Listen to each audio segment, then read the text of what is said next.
एक बेटी की कुर्बानी। ये कहानी आपका दिल छू जाएगी। 6 महीने मायके में रहने के बाद आज बेटी ससुराल जा रही थी। पिछले हफ्ते पिता ने कहा था, हम बूढ़े हो गए हैं, अब तुम्हारी लड़ाई नहीं लड़ सकते। कान खोलकर सुन लो, अपना घर बचाओ और बसाओ, जैसे एक औरत बनाती है अपना घर।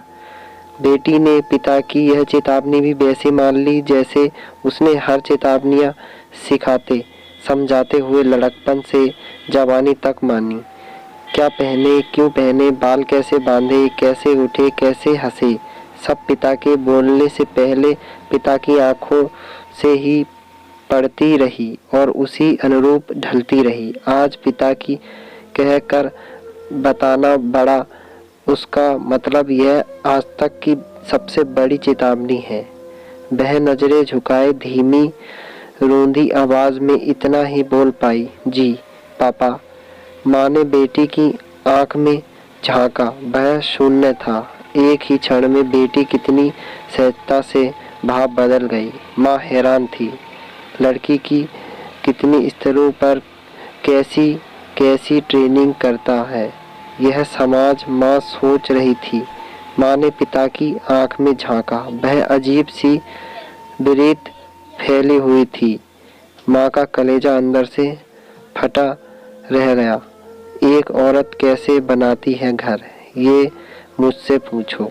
उसी यातना, बलिदान और गुलामी के लिए बेटी को मनाना है। माँ सोचती रही। सुबह पिता दामाद जी से बात कर रहे थे। वीकेंड पर बेटी पहुंच जाएगी।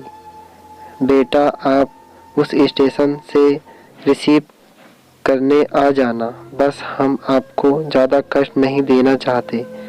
हम जानते हैं आप काम में ज़्यादा व्यस्त रहते हैं, इसलिए इस वीकेंड पर भेज रहे हैं। बेटी ने दामाद से बात करते पिता के कांपते हाथ देखे तो अंदर से रो पड़ी। पिता आज उसे छोड़ने स्टेशन तक नहीं आ सके।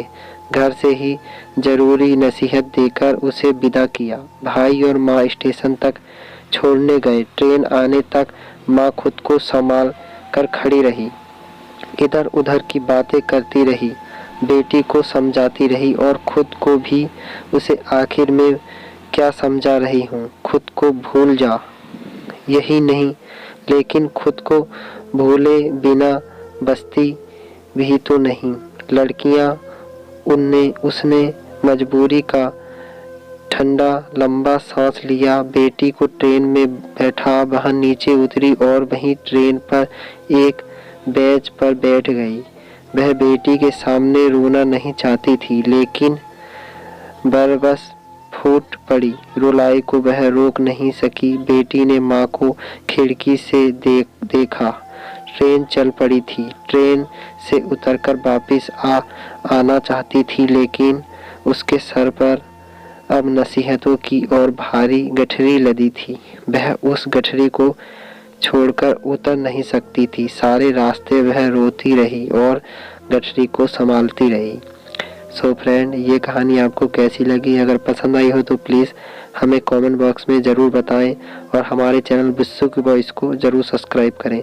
मिलते हैं आने वाली अगली कहानी में। धन्यवाद।